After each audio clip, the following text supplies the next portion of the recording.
So please mark your calendars for that. I have to thank a number of people, and it's my pleasure to do so. First of all, Dr. Costa Spiro, the provost, whose idea this whole lecture series was. We will be fundraising in the future to endow this series, and one of Dr. Spiro's thoughts was to have it be more of a scholar in residence, like a Wall Scholarship, maybe a semester a week, to allow the lecturer or the visitor to spend some time in classes. So if you're interested in supporting that, we do have QR codes here on the back of our envelope. There's some in the back and in the front. And again, we are actively seeking to endow this lecture series. This is the first iteration.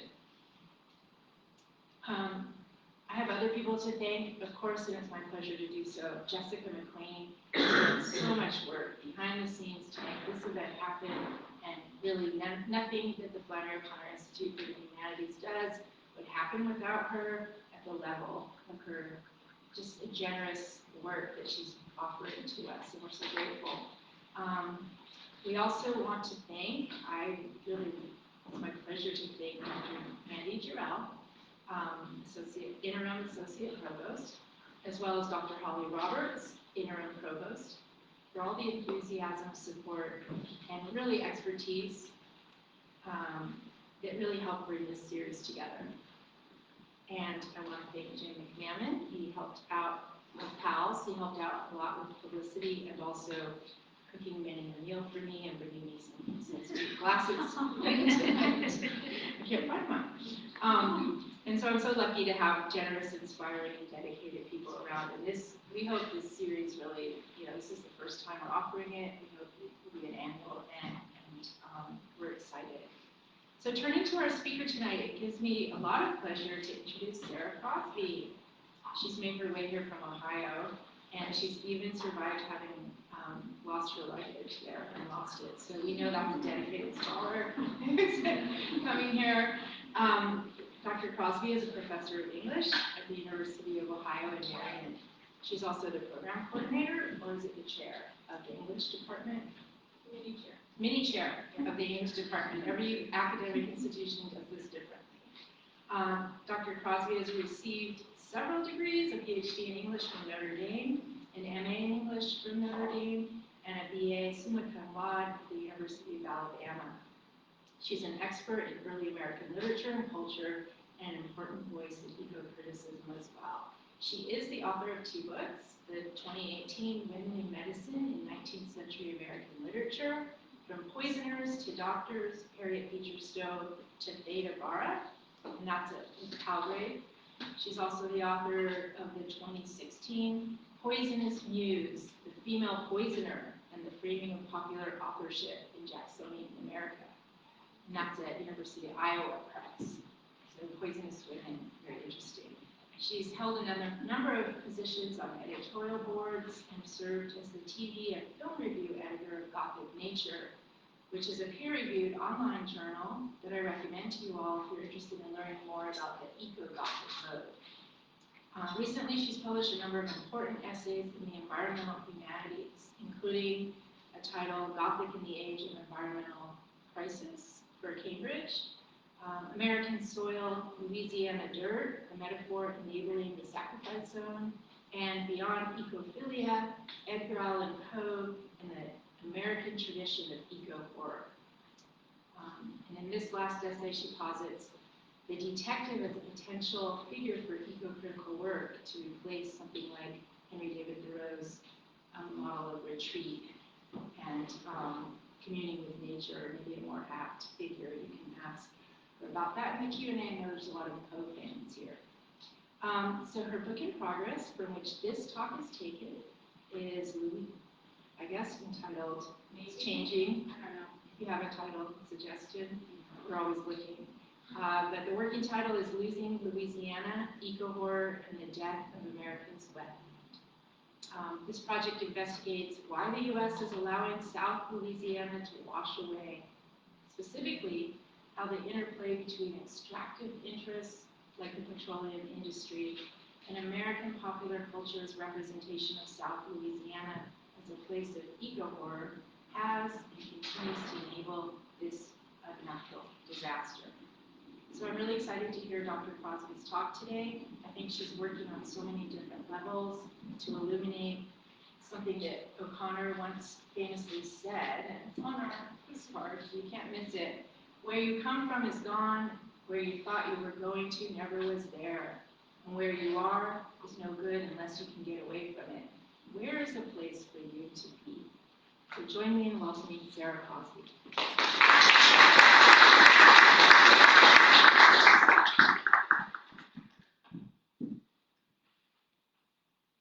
All right, can everyone hear me? Yes. Okay, good. Thank you so much. It was such a nice introduction. This talk has gone through different permutations, so whatever. It's still about the Ecogothic, but this is my new working title. Cajun folklore and environmental activism in America's petroleum sacrifice zone, or say the Rougarou in the wetlands. So, there's going to be a lot of different pieces to this, so just bear with me, okay? So this is a Rougarou. This is a zoologically correct specimen because because it's on display at the Audubon Zoo.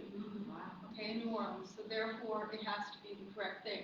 And if you look at it, it's a weird mixture of different things, kind of werewolfy. You've got kind of crocodile-looking eyes or alligator eyes.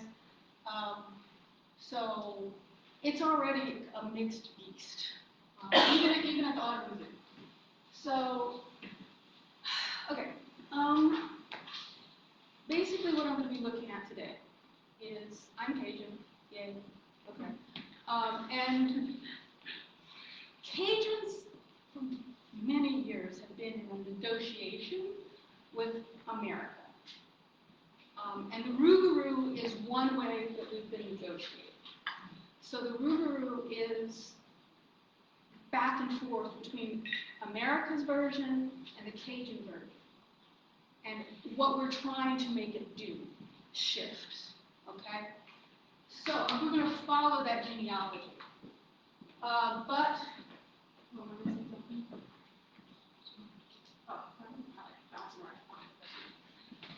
Okay, so let's see.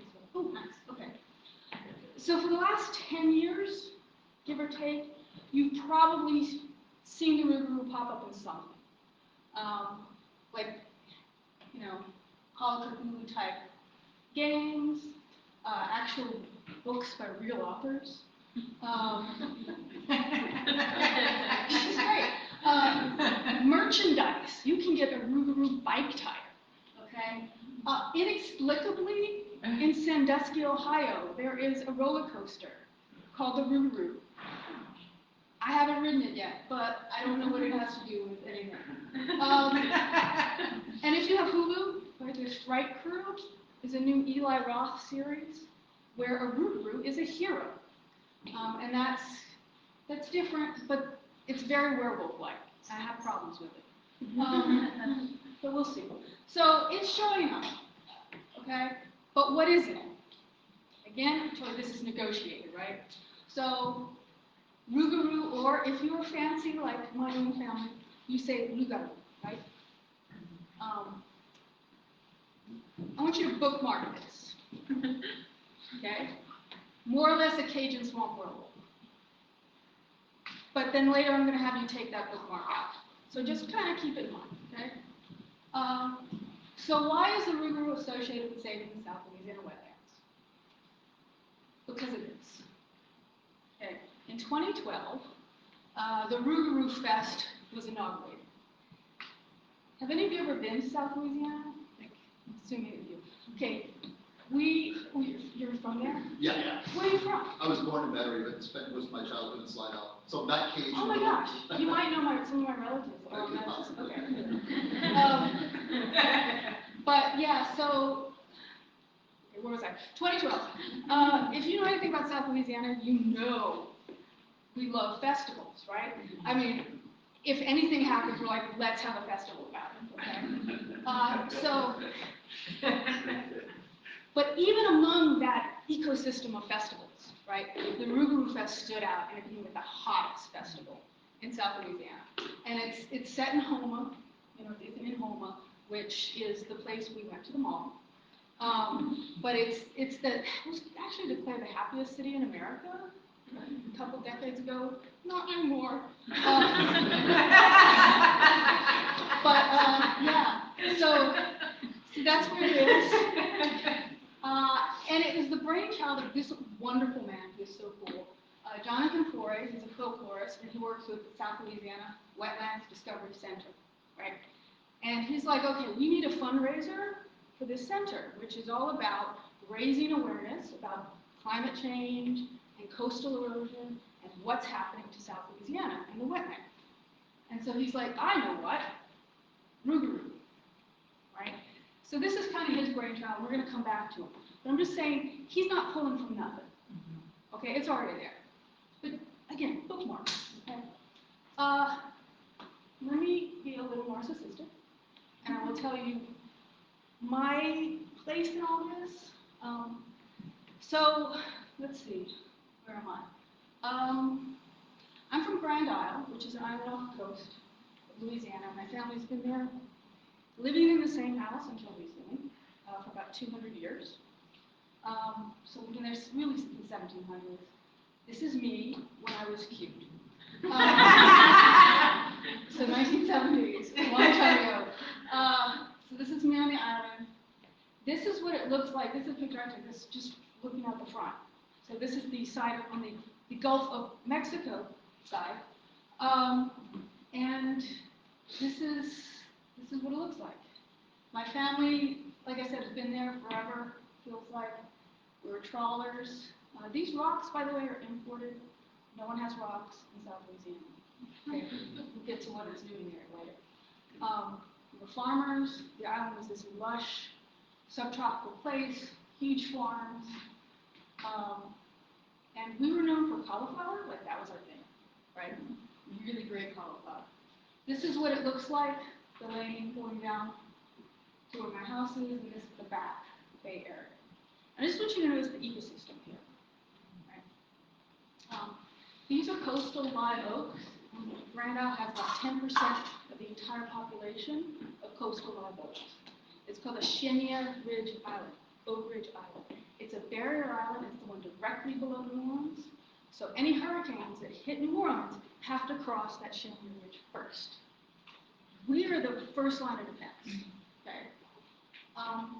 And let's see, other side. So it's a subtropical mixture. The island is hugely important because we are the end of the migratory flyway. If you love bird watching, please go to Grand Isle, like in April, right? Because you can actually see birds like this fall out of the sky. They've just crossed the entire Gulf of Mexico. And this is the first stop, last stop for them. Okay, so it's a hugely important, ecologically rich place. That's my house, back in the 30s, according to Mom. And that's what it looked like not too long ago with my dog. But this is us on the porch looking out. This is what it has looked like more and more often. And this is not post-hurricane. This is a high frickin' tide. Okay? So what is happening? What has happened has a very, very long history that predates any climate change effects. Okay? Because what's happening in Louisiana is not necessarily due to that. So my grandmother was an aspiring author. She wrote it in a book. And this is from her notebook. It was called 7 Miles of Sun, Sand, and Sin, right? Because that woman knew everybody's skeletons. It was fantastic. But this is her trying to wrap her head around what's happening, even in her own lifetime, right? My island was a paradise. It was so plentiful of all of God's beauty and His gifts. Long before I was born, there were large orange groves here, and all the boats had sails. When it was springtime and the boats carrying supplies to and from our island got lost in the fog, they could tell when they neared the island by the smell of orange blossoms. True. Now there isn't an orange tree left. The hurricanes and disease killed them all. And the hurricanes and disease could get to them because the island was being dissolved. And that was new when she was alive. That before this, more about the 1920s, 30s, is really when it started. The Mississippi was building up South Louisiana and building up Grand Isle. So what's happening to my island is happening all over South Louisiana. This is about 40 minutes up the road from us. So you see this image of, there were trees here, and now salt marsh that is dissolving. So this is a larger phenomenon than just what's happening to the island. Okay. Before I explain what's happening to the island and everything else, like why, I want you to get invested. Okay? So I want you to I'm going to tell you why it's important that this stop happening. Okay? So why preserve these wetlands? Who cares, right? This is why. One good reason. Okay? Look at this. This is 40% of the North American continent going right through, emptying into South Louisiana. The job of a coastal wetland, 3,000 miles of it, right? 3,000 square miles of it. Things like marsh, cypress, tupelo, swamp. We're supposed to clean all this. So all the agricultural runoff, all the toxins, go through the wetlands, and they get cleaned and repurposed. That's not happening, right? Because we'll get into why later. But essentially, all this stuff is being dumped off the continental shelf and not allowed to go into the wetlands. And so what we have is every summer, the biggest dead zone on the planet, right there off of Grand Isle. Everything in that water dying, right? Because all the agricultural runoff just sucks the oxygen, right? It's just a mess. Another reason, ecologically important, because central flyway of the whole continent. And there's been a lot of talk recently about, wow, bird populations are crashing all across the continent. Why? Lots of reasons. But a big one is the loss of these wetlands, because they have to go through them. That's their first stop, last stop, for a lot of different creatures. Like this cute thing, I love painting buttons. So the other thing, 95% of the seafood that we pull out of the Gulf of Mexico has to spend part of its life cycle in those wetlands. Okay? It's 95%. And that's just not the food we eat, it also, everything else in the Gulf of Mexico depends upon that estuary. And this is a picture of a whale shark that a friend of mine took off the boat, like right off of Grand Isle. They're so cool. So anyway, this whale shark needs it too.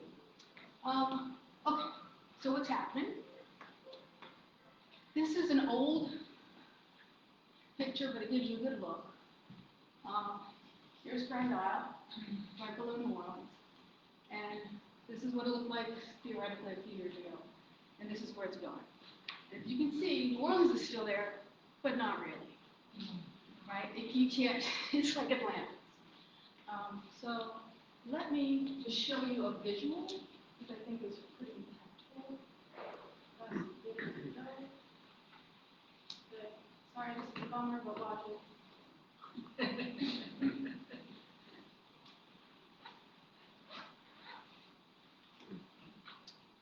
So this is right above Grand Isle. This is my grandmother's corn. This is happening in her lifetime.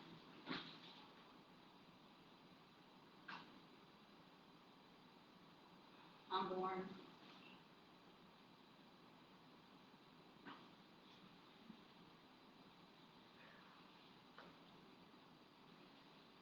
So that's 10 years ago. It's much worse. Yay.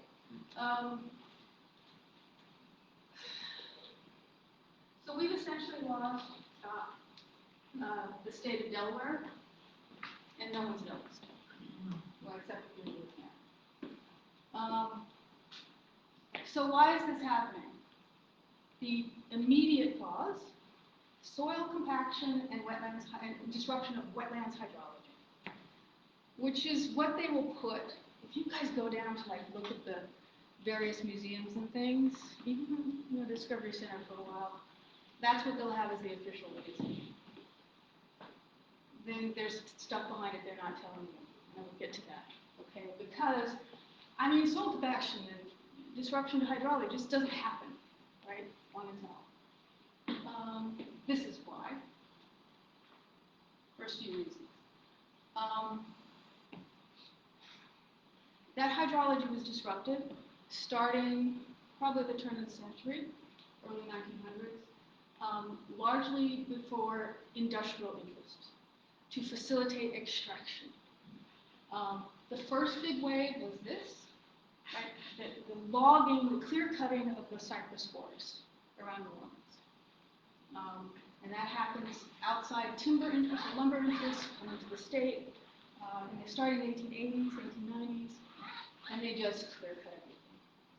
And what they do is they clear cut, is they put these kinds of roads, you can actually still see them in the landscape, where they create these spoil banks, so the water can't flow properly.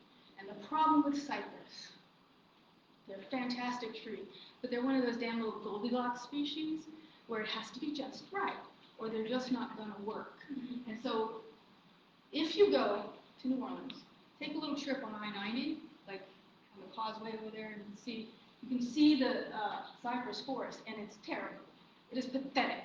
You go over and you're like, okay, it's still pretty and green, but the trees are like, ee, right? I mean, they look really unhealthy and tiny. So that's removing a huge protection. And they're still doing it. Like the Atchafalaya Basin is constantly under threat. It's a little further west. So that's number one thing that happened. Number two thing was just stupid. The Great Flood of 1927, right? Big flood of the Mississippi. And then everyone was like, we would like this to stop. The Army Corps of Engineers, do something. And they're like, we know what we'll do. We'll do a stupid thing. And everyone was like, maybe you shouldn't. And they're like, no, we will. And the stupid thing they did was they levied the heck out of the river. Okay? Build a wall, right? So the problem with walls, though, is stuff needs to cross it. Nature doesn't do walls, right? That doesn't help. And so what happened was this putting up these walls, dredging the Mississippi. It was great for big shipping interests, but again, it takes all that sediment and fresh water that's coming down into the Mississippi and dumps it off the continental shelf. And what do wetlands need? Fresh water, silt, sediment. Yes, they need that, right? And so without that, the wetlands get starved. So that's number two. Number three is this cute little guy, right? You know the guys who give us Tabasco sauce? Love those guys. But they were stupid. And they brought in some South American rodent here named the nutria, and then it got out. They brought him in for fur interest, right? Again, they wanted extraction interest. And no one wanted a nutria fur. And now they're just, whatever's left, they just eat the wetland up. If you want to help Louisiana, eat nutria. Like, you can order their bits online.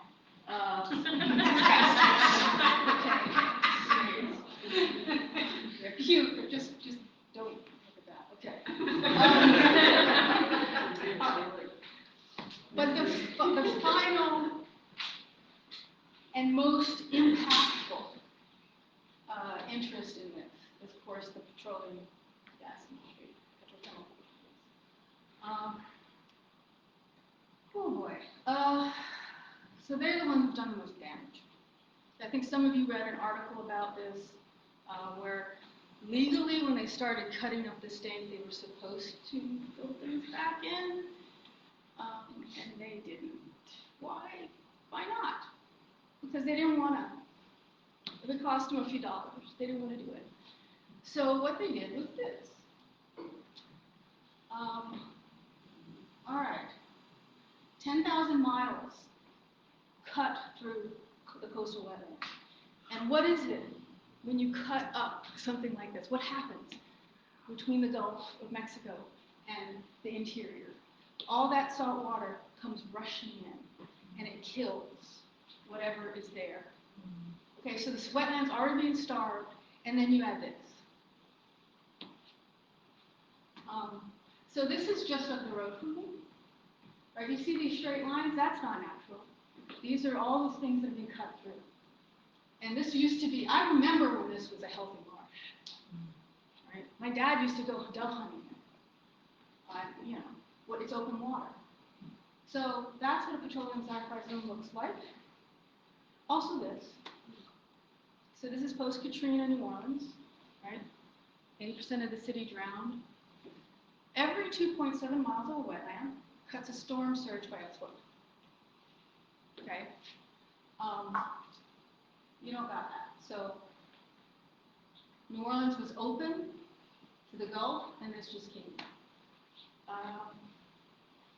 Yeah, so this is all very depressing. Okay, let's move on to a little happier. Let's move on to the Rougarou. So we've already kind of answered this question, right? It's associated with this and this nice man with his nutrient. But also, like I said, he was drawing on something that was already there. And I remember when I was a very little girl, my grandmother would take me into the back bay area near the marsh in the island, because she had decided she was going to save the island. Okay? And so she'd get these palmetto seeds in a bag, and we would go planting palmettos. Right? And we're planting Johnny Appleseed, right? But while we were there, she would tell me stories about the Rougarou, or as she said, the Rougarou, because island people speak proper French, unlike those doyos up the bayou, right? So just don't tell them.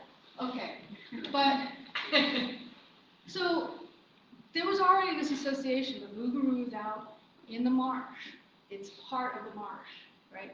And it is the protector in some way already of the marsh. So that was already there in our folk consciousness, right? And the Rougarou Fest pulls that back up to the surface. Like, this is the tagline of it. If the Rougarou doesn't have a place to live, neither will you, which I love. It's like, save the Rougarou! And I spoke to John a few times, and what he's trying to do with the Rougarou is give us a Smokey the Bear, he said, and as a protector of the swamp. And I'll just step aside for a moment and talk about why this is weird and revolutionary. Okay? So the whole premise of my book is that the Louisiana wetlands have been othered as a place of eco-horror, eco-gothic. Why? Because I live there and I'm like, it's not that much weirder than any other place. But that isn't in order to facilitate extraction. Because if you can say a place is a place of horror and monsters and things like that, then you can get rid of it, right? You should get rid of it. It's a bad place. So you can track this hobby from industry to industry, almost. These are just a couple of images I pulled up. This one is from Call of Cthulhu, which makes the cypress swamps around New Orleans a place of evil voodoo, which also racist. But Lovecraft, yeah, okay. And this is the mummy's curse, which I don't know why a mummy is in a wetland, but apparently you do you. And there's this whole subplot about a bunch of Cajun workers who need to be convinced to continue to drain the swamp, or they're going to be called a bunch of buttheads who don't like their kids. So, anyway, it's weird. And just to sum it up, I love this author. She's so awful, but she's a sort of booster of New Orleans, and I think she put it best, right? She wants New Orleans to modernize, and she says the traditions of the Congo precincts of demory, meaning voodoo, will cling to New Orleans till her noisome marshes are converted into foundations for skyscrapers, and the supplying alligators of her bayous have furnished their last outer integument to the vanities of commerce. So in other words, drain the swamp, capitalize it, and then Louisiana will be modern. We will no longer be eco-horror, eco-gothic, right? So anyways, So that's the usual kind of narrative that Jonathan and the Rougarou Fest is pushing back against. Okay, now what you've all been waiting for, okay, which is, what exactly is Rougarou, where did it come from, what's it mean? All right.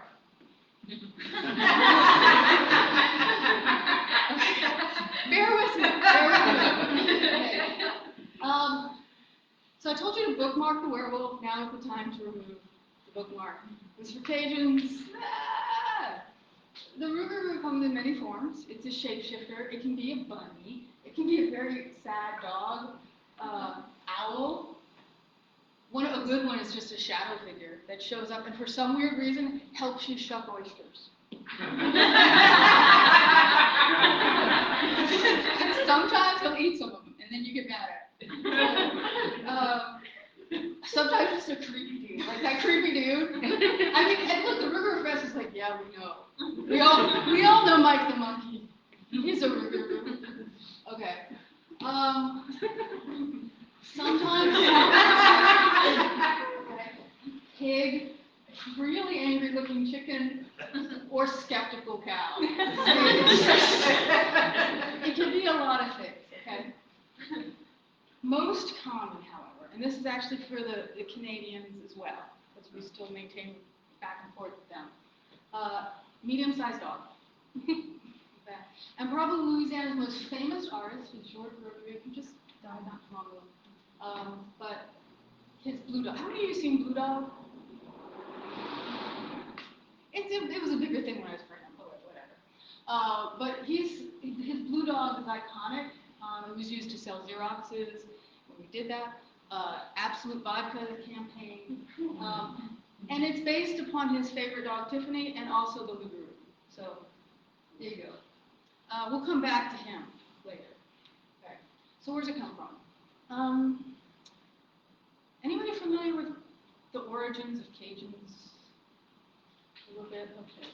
Well, yeah, okay. So, big breath. Okay. I'm going to give it to you quickly. Because the Rougarou is a syncretic beast. And if we're going to track it, we've got to track all of its permutations and all of the people who put into it. And that's the Acadians and the Mi'kmaq, the first ones put into it. Okay, once upon a time, in the early 1600s, there were a group of peasants, French peasants from the Vendée region of France, western France. And they said, we're tired of being peasants here anymore, and we're going to go to Nova Scotia, what will become Nova Scotia. And they settled there, and instead of doing the usual settler colonial thing, where they're like, let's just murder a bunch of people, they said, maybe not. And so they talked to the Mi'kmaq and said, hey, can we work out some mutually beneficial relationship? And that's what they did. And the Mi'kmaq said, look, the woods, that's ours. You guys can have the coast, especially if you're doing this kind of weird land creation thing that you guys do, which they created land, right? It's amazing to watch just the technological prowess of that. And miles of fertile farmland they reclaimed from the ocean.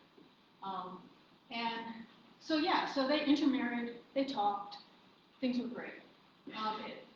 Acadia, as it became known, became the breadbasket of the colonies, and everyone was happy. They're happy, okay? But we can't have good things. About 100 years go by, 1755, the Brits are in charge of Canada, and there are a bunch of New England farmers who are like, we would like that. And the Brits listen to them, and they round up the Cajuns, or Acadians at this point, put them on boats, send them around the world, where about a third of us die, right? And because, it's just horrible. And the reason that the excuse they gave for this is because the Acadians wouldn't sign a loyalty oath. And the reason the Acadians wouldn't do it is because if they did that, they would have to agree to fight France and its allies. And those allies included the Mi'kmaq. And like, no, we're not going to fight our relatives. So, anyway, so that's the background. So what did the Rougarou take from this combination of people? And I'm going to tell you, I think the usual story is wrong, and this is very pedantic of me, so just come along. So the usual story says it was the Rougarou and the Wendigo combo. Okay? I say kind of but not kind of. Okay? Because usually when we think of the Rougarou, which is the French werewolf, we think of the version that we get from the Renaissance, right? From 1500, 1600. And that is pretty appalling. Okay? Because there was something called the witch trials, the burning times going on, right? And part of that was werewolf trials. So a bunch of women mostly getting caught up and burned. But a few dudes, yay, equality. You know, as werewolves. But it actually, the whole, like, oh, let's have some equality thing, let's have burning of dudes and werewolves, that was overblown. It was maybe like 50 cases. And they were happening far from the Vendée region, right? Like, you know, alpine stuff. Almost. So, anyway. And the thing about the Renaissance werewolf is it's diabolical. Okay. It is, you become a werewolf because the devil gives you the power to be a werewolf. And what that does, much like the witch stuff, was police the boundary between the human and the non-human, right? And say that anybody crossing that boundary would do so because they're evil. Okay. So this is part of the conquest of nature, the othering of nature, this breaking of the human from the natural world that is happening during the Renaissance. Talk about this guy too. The Beast of Gévaudan is happening in the 1760s, and there was an Acadian kind of refugee camp in France during that time. But again, very far away. The Beast was doing his thing very far away from where the Cajuns were, so I don't think you can really. The Beast, you guys should look at it. It's really interesting. It's like they're not sure what it was. Like maybe it was a wolf, maybe it was a lion or a hyena that was just running around France eating shepherds for like 113 shepherds, right? Before they think they got it. But anyway. So, but it was kind of seen as this werewolf too, eating babies. No, bad, wrong. Okay. The Rougarou, I think, comes from the medieval era, which tracks more this geographically. It's closer to where the Cajuns were coming from. And if you read stories of the medieval French werewolf, the Rougarou, it's sweet, right? It is a victim of terrible, tragic circumstances. And it is a helper. So crossing that nature divide was actually kind of positive. They're heroic. So, for instance, I mean, so this guy's cursed, poor dude, and this guy, you see he's grabbed a child and you think, oh my God, he's an evil werewolf, he will eat him. No. He's actually saving him from this dude, right? And he's saving him from evil stepmothers and things like this. So, the werewolves were noble helpers. And so crossing between human and non-human, you could still do that and be good. It wasn't diabolical. Now let's look at the Mi'kmaq side. Okay. I teach a monsters class, right? And whenever we do the Wendigo, like I ask students to vote, and they always like, oh my God, the Wendigo is the scariest of all the monsters. Okay. Anybody know about the Wendigo? Yes, because it's terrifying, right? So Algonquin myth, it is a monster who cannibalizes, a person who cannibalizes someone, and they get turned into this thing that'll never, ever be satisfied, and is just starving, and is this beast of the frozen north. And just, if you run into a Wendigo in the woods, just say your piece and prayers, because you are dead, right? They're horrifying.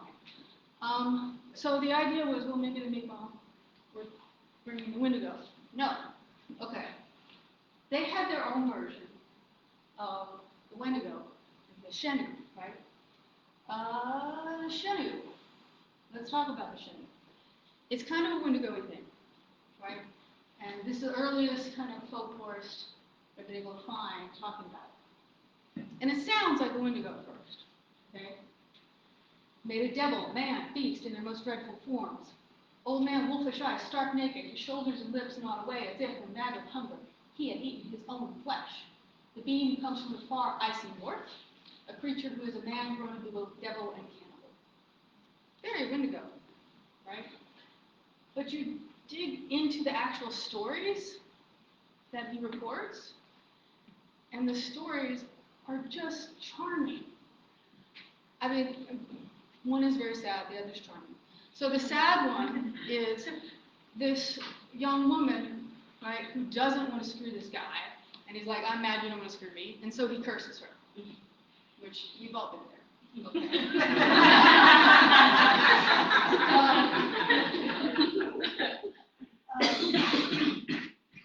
And so, but instead of like, so she becomes a Chinnu, or is about to become one, right? Her heart's growing icy, and she's like, oh, I don't want to kill my relatives, so she rips out her own heart and sacrifices herself. And that's like, ooh, that's just not scary, right? That's actually sweet.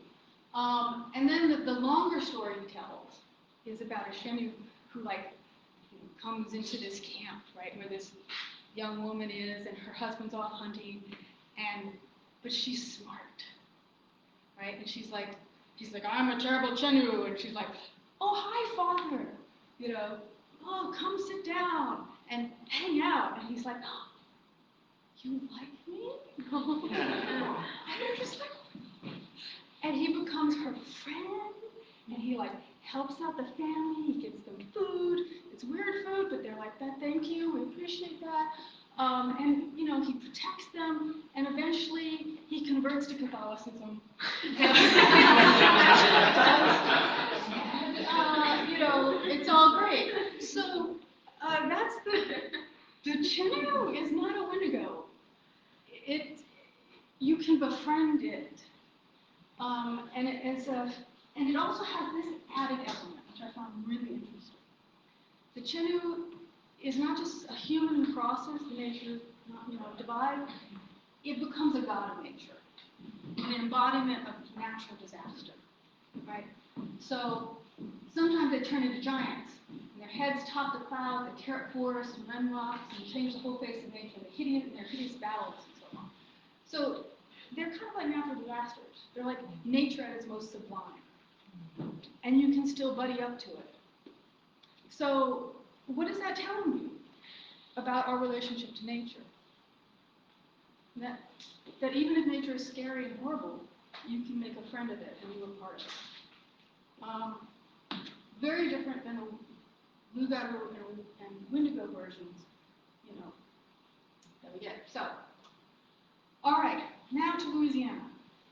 Okay, so the Cajuns are kicked out, or Acadians are kicked out, and they're all scattered all over the world. And then the Spanish governor of Louisiana comes up with a great plan. He's like, we have this trash place. It's marshy, nasty wetlands. No one wants it. I know, those Acadians, they can work wonders. Bring them here. And so he invites them to come down there. And so we regroup, right? Come from all over the world and regroup in South Louisiana. And so we're bringing the Chinnu and the Rougarou, the medieval Rougarou with us, and this is what we make of it. It starts as a joke. Okay, so let me tell you a little bit about Rougarous. Should any of you wish to become a Rougarou, okay, this is what you can do. 1, you can fail to keep Lent for 7 years. Okay, which who the hell really wants to keep that? But whatever. Okay, you can get cursed, always an option, or you can disobey me, mom. Okay, so these are options for becoming a Rougarou. There's also like, hey, if you hunt on a holy day, maybe you shouldn't, kind of thing.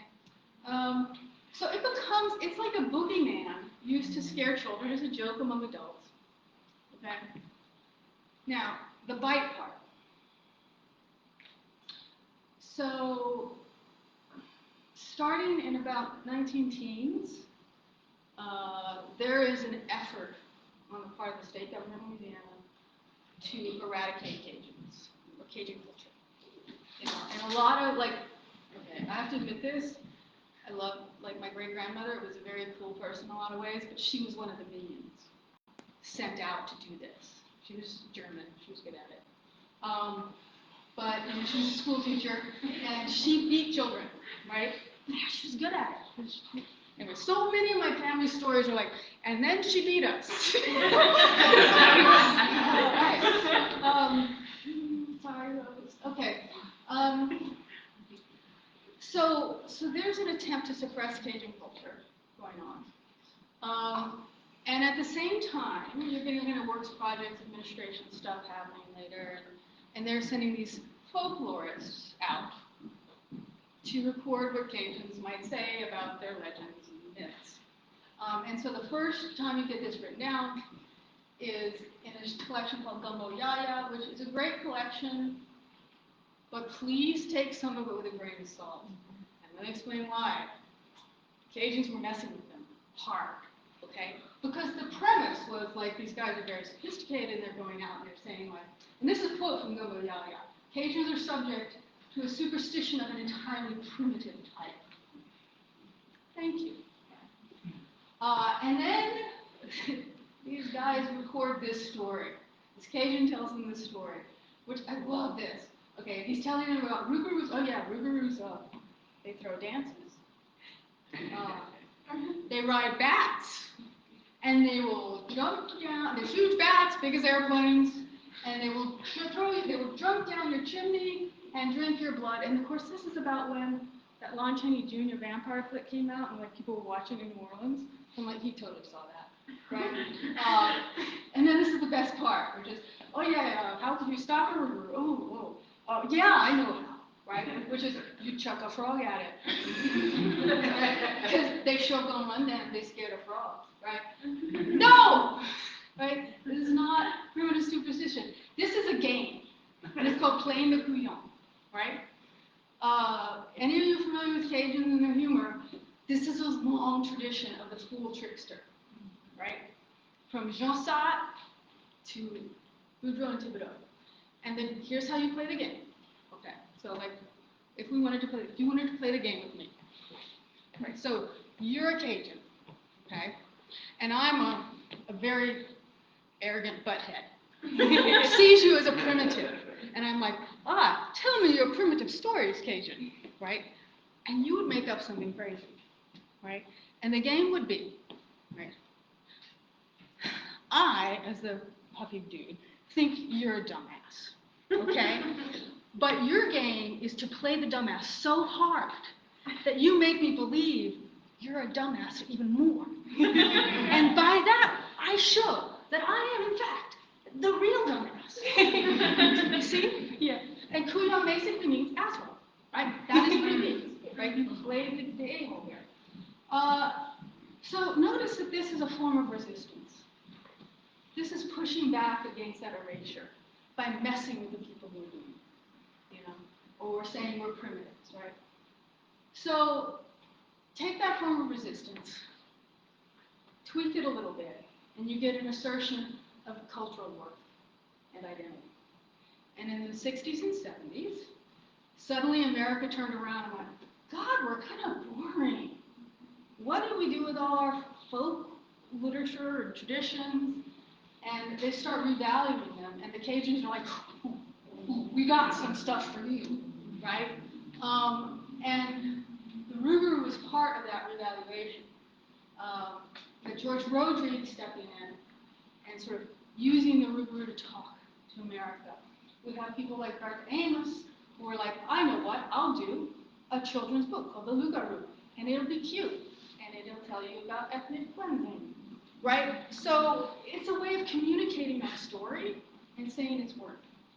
Okay, so it's a little, because people like monsters, right? You dangle a carrot and they'll come to it. Okay, this got for reals in 2005 with Hurricane Katrina. And again, George Rodrigue again.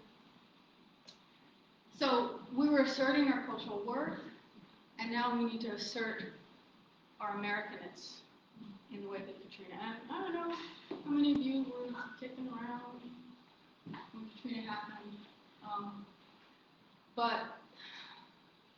So when my family had to evacuate, my house was underwater, and everything was, there were dead bodies on my sister's roof. It was freaking awful. The thing that broke my mom was to hear on the news how we were refugees. Because we all know what that was code for, right? Not American, not worthy. And when the Canadians came to help us before George Bush did, that just confirmed it. Okay, so George Rodriguez's reaction to this, he's like, oh my gosh, like, I'm a big deal artist. What can I do, right? Is he goes back, to his palette, and he creates this.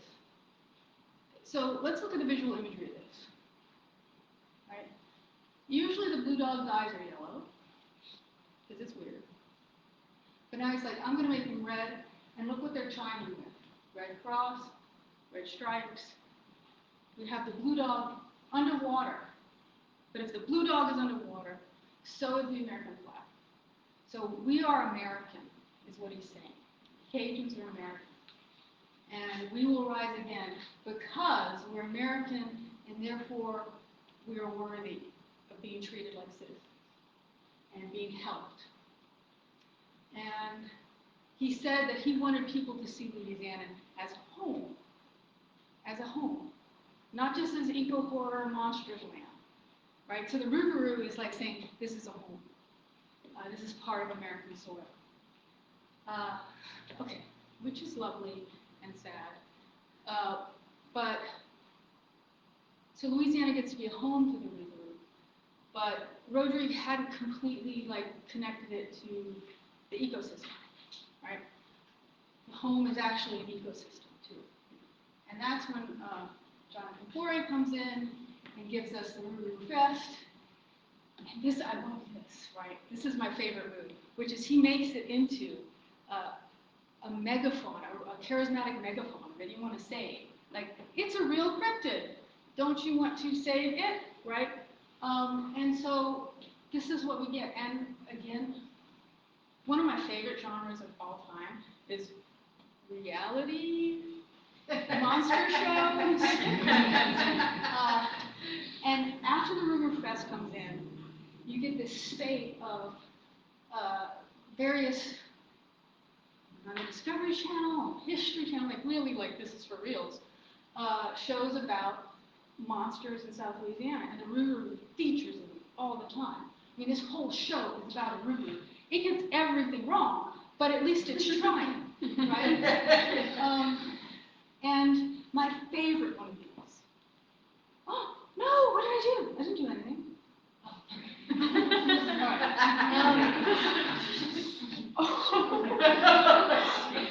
I love this show so much. If you can find it again, please watch it. It is so worth it.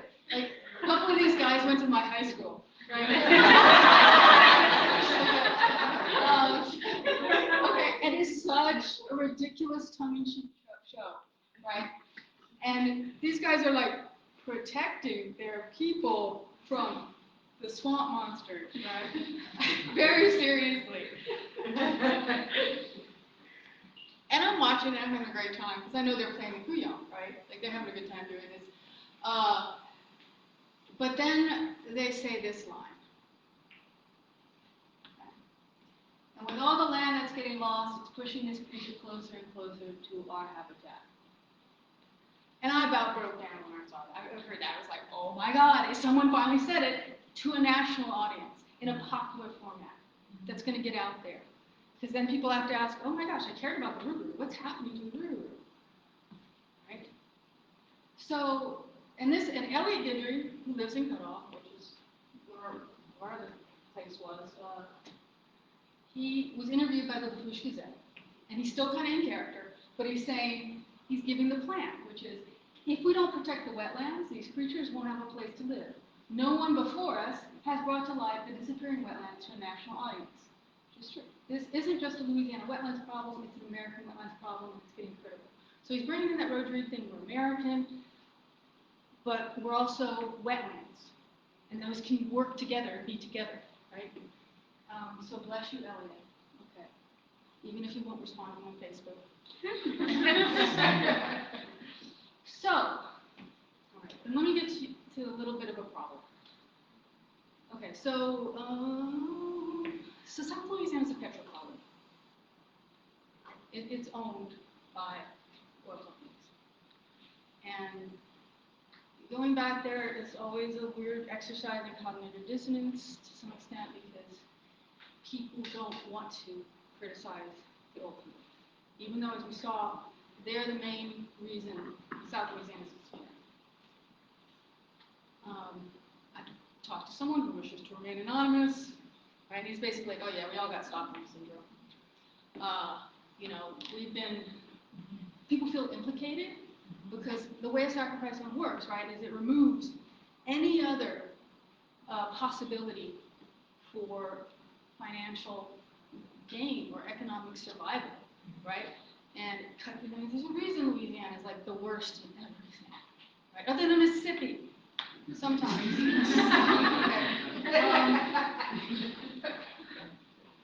So, because it's a petrocolony, like they destroy everything and then give you, they're the only option. It's the classic abuser's tactic, right?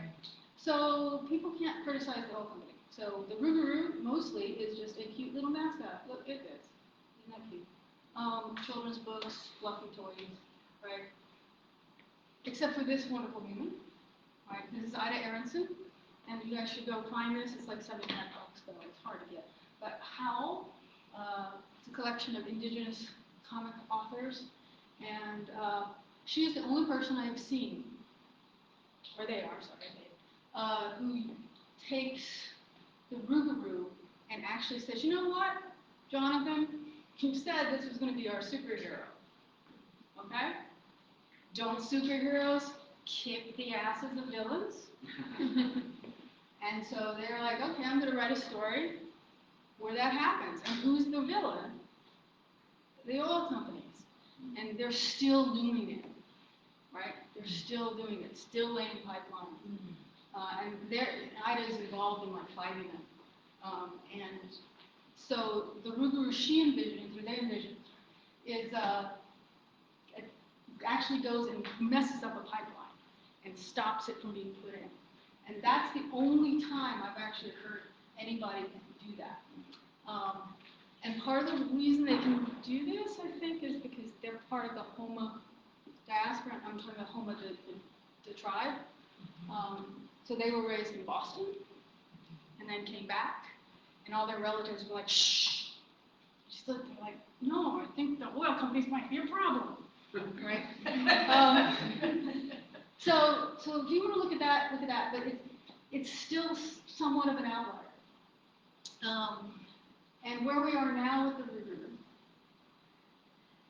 because we can't directly criticize the oil companies, the Rougarou is becoming this kind of figure of resilience, according to Foray, after Hurricane Ida. So we had everyone knows Hurricane Katrina, but Hurricane Ida is the one that messed us up the most in Rougarou country. So remember, Homa is where I went to the mall.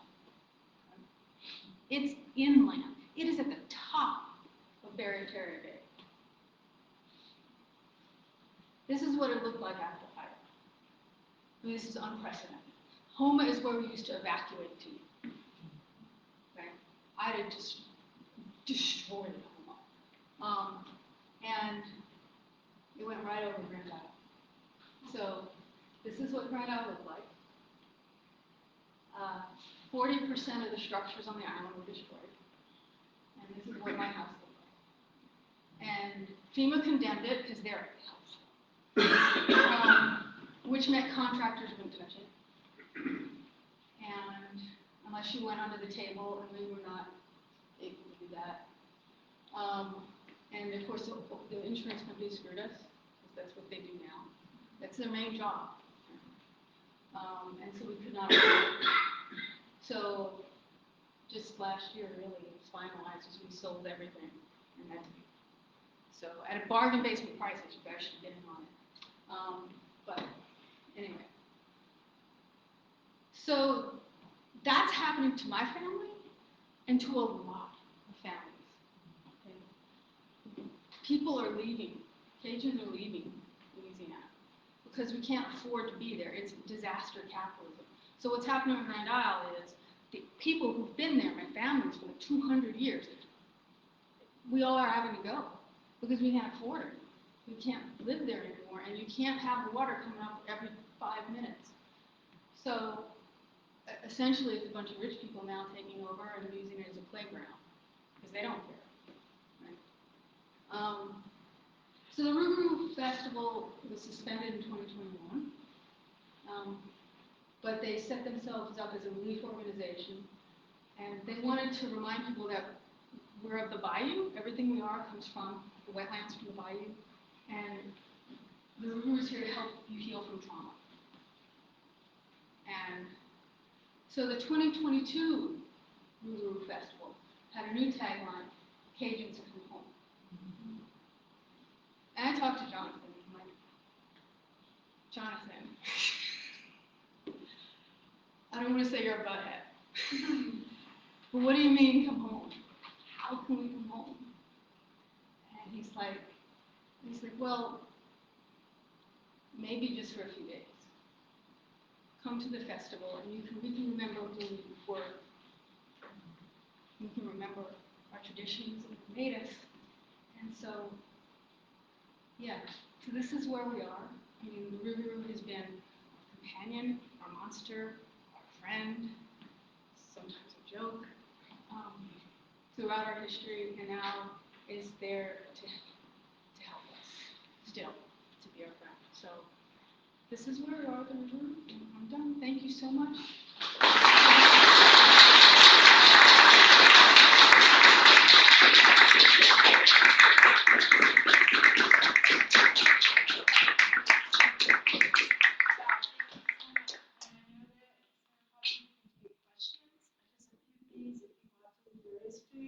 Sign-up sheets in the back if you need to sign up for the role and for the Flannery O'Connor newsletter. Wow, what a talk. Thank you. Thank you so much. And if you're in my class, you have a question, because you wrote them down. I didn't give you the cards, but I will collect those, okay? So whether you post them or not. But I know that you'll just go ahead and take Q&A. There's going to be a lot of questions.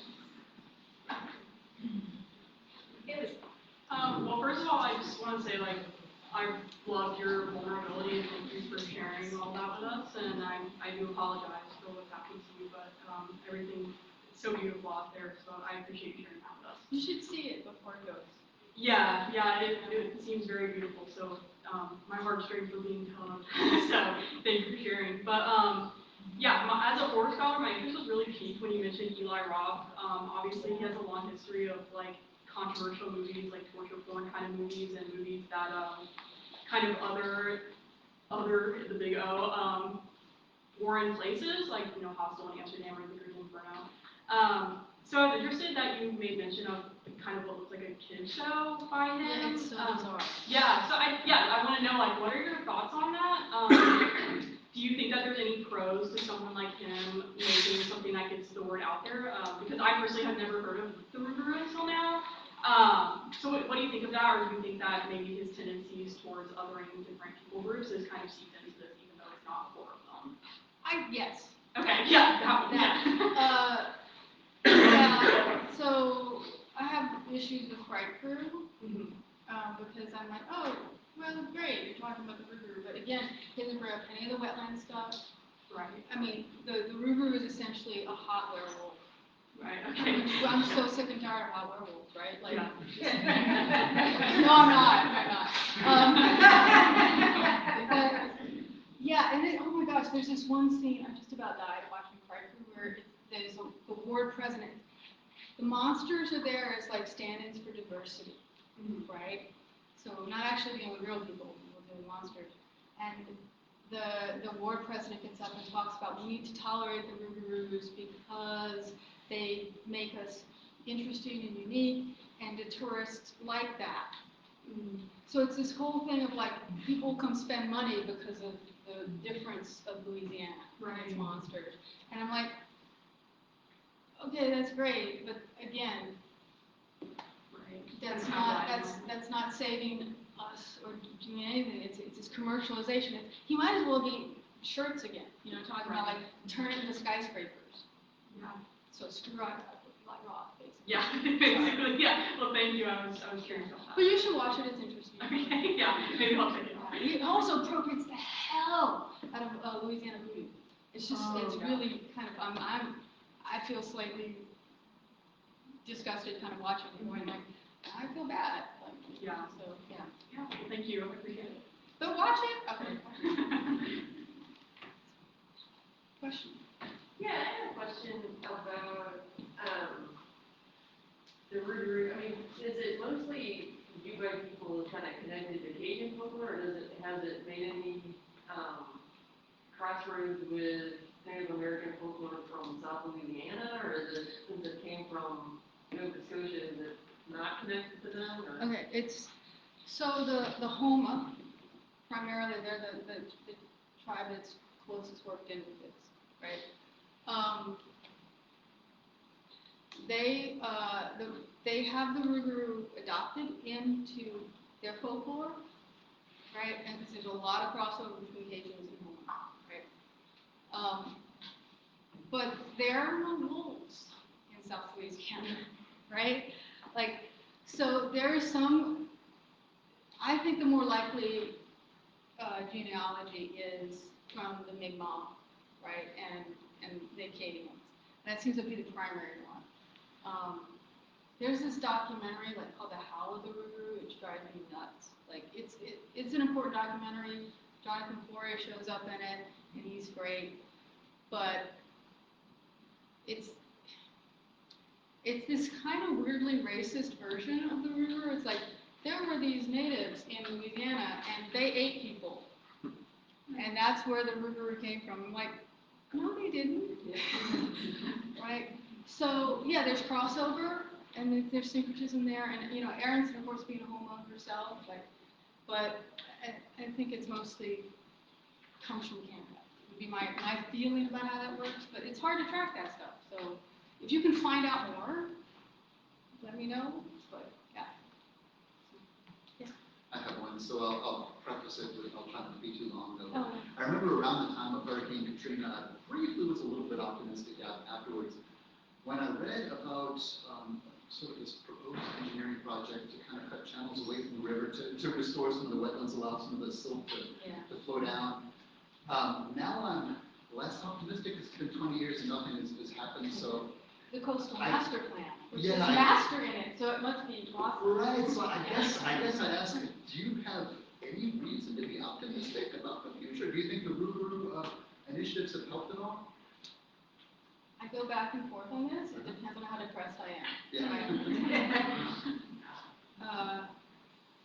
I think we can't say that there's no hope unless we've actually really tried. Yeah. And we haven't actually really tried. And we have not had national support. We've been a national sacrifice zone, like huge amounts of the oil and gas consumed in this country coming through or out of Louisiana, and nothing given back, right? And the debt damage is not repaired. So I say, let's try it. Let's actually make the most profitable companies in the history of the world fix, or at least try to fix what they've broken, instead of fighting any attempt to do that. So I think it's still possible, but it requires more than what Louisiana can do on its own. So this coastal master plan ain't gonna move jack, right? Unless we get like real support. So, yeah. That's kind of my sense too, is there's not a whole lot of national political will to do anything about it. Which is why I'm like, look how important it is. Right. Oh, I'm on your side. Thank you for the question. Yeah. Yes. On that note, if I recognize that the conditions that we live in right now, it sort of feels like a lot of decisions about things that directly impact us are happening without input from us. When we go home tonight, what's the first step we can do to help? Oh my gosh, that's an awesome question. Okay. If they would bloody well listen, I mean, it's always calls. We were talking about this, right? If you can call your representatives, if you can call the people who make decisions like this, you know, you'd say, call the EPA, and actually say, put it on the table, you know, we value these coastal wetlands, we should want to do something about this. And look, there are a few organizations who are involved in this. You could look, you know, the Rougarou Fest and the Discovered Wetlands, like, you know, contact them, ask them these questions, because they're the ones with the boots on the ground, right? And, and there are volunteer opportunities, like, the CRC, Coastal Restoration Coalition, yeah, they're the ones who are like, actually, like, they bring college students in and they say, let's help us reseed the marsh. And, you know, I think it's a fun thing to do for spring break. So you can do these kinds of things, you know. So thank you. That's Thank you. Questions. Yes. First of all, thank you for doing this talk. It's really interesting. I'm personally really interested in like retaining cultural lineage, especially through folklore. And I think that there's kind of a weird thing happening with like the displacement of peoples and like retaining your cultural identity while you're being displaced from your land. But I say all that to say, it seems like there's a lot of conflicting ideas about what these folklore characters are. And it's hard to kind of identify what is the correct interpretation, especially if you're not from these places. So for those of us who are interested in folklore and going deeper into that, how do we ensure that we are getting the like correct interpretation or something that is at least culturally appropriate? And then how do we interpret like the difference between like playing the Huyon, as you said, or like the real Cajun culture, and do Cajuns even want that? Do they want outsiders? Depends on who you talk to. Okay, yeah. Yeah. Okay. Sorry, that was a lot of parts. No, that's a great question. Okay, first of all, so let's talk theory. Then, Dawn Keatley, K, 2 E's, T-L-E-Y, so just Y. Anyway, she's written about this, and she's used this term folklorism. Okay. Where the thing about folklore is it's not static, right? And it is repurposed and reused and shifted around, and no one owns it, okay? So you will have different people, different generations, whoever, will repurpose things and change a figure, right? I mean, the Rougarou that my ancestors, you know, had playing in Canada is not the one we have, right? Like right now. And even the ones we have differ. You get 5 Cajuns in a room, you're going to have 5 different versions of what the Rougarou is. I swear to you, right? And so first of all, the question of correct interpretation, don't fret too hard about it, okay? There are ones that are incorrect, like, I'm sorry, jumping off of bats, like freaking paratroopers, that's not correct. Someone was messing with them, and that was obvious. But they're, you know, but most of them you can play with, right? And I fuss about American popular culture and Eli Roth, you know. But because what I don't like is if they're using it for purposes that I think kind of work against the interests of the people who originated it. Right? It's a little exploitative sometimes. Yeah, it's like we want like hot little girl to turn into like screaming up into this big scary werewolf thing, and it's just kind of stupid. Yeah. So you've got a good nose for it. You can smell that stuff. Yeah. Right? Okay, cool. Thank you. But don't worry too much, because Cajuns, we don't care that much. Like, I mean, you know, like, we're cool with you.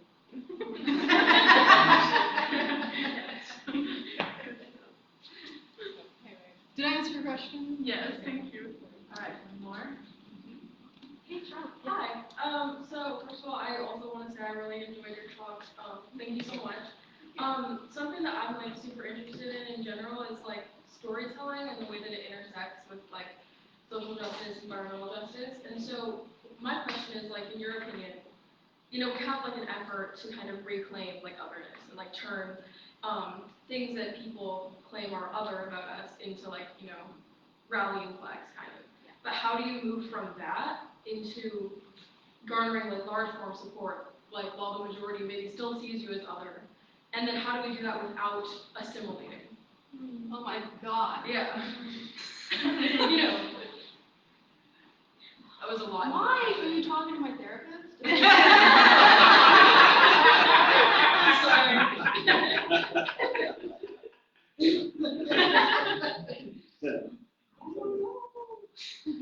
Okay. So this is about trying to communicate to a larger culture and to, like, in some ways self-consciously use your own cultural tropes.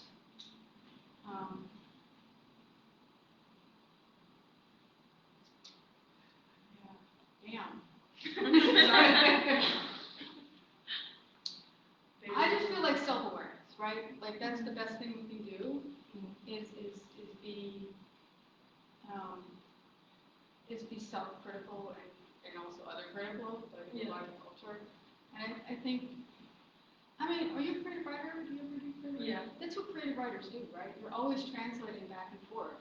And like, okay, how do I take this uniqueness, this otherness, and like still talk to the larger culture and yet still retain myself?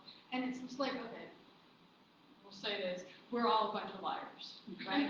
So, like, we're always playing the queen to some extent. Like, we're always lying. And you just kind of be aware of, like, okay, I'm lying a little bit like this, and I'm lying a little bit like this, but it's narrative, right? Yeah. So, I know it's totally not answering your question, but... No, I see like, what you mean. But, you know, like, we gotta tell stories and negotiate that. Yeah. Right? And then, I mean, Southerners, a lot of you know about this, like, you say one thing out in public and then you come back, you know, behind closed doors, and you're like, I have learned that. I'm from Wisconsin originally, and I have learned that. oh gosh, what's her name? This wonderful sociologist who did this thing about strangers in our own land or something. Like, and I read her book, and I'm like, forget it. Oh, you poor woman, right? Because she's like, I don't understand. These Southerners who, you know, vote against their interests are totally not racist. And I'm like, oh my God, you poor thing. Because they're like, nice Jewish lady from New York, welcome into our kitchen, look at how not racist we are. She walks out and you know, right? My dad's there going like, oh, you know, like stuff you don't want to say, right? Like, so anyway, never mind, where am I going with that?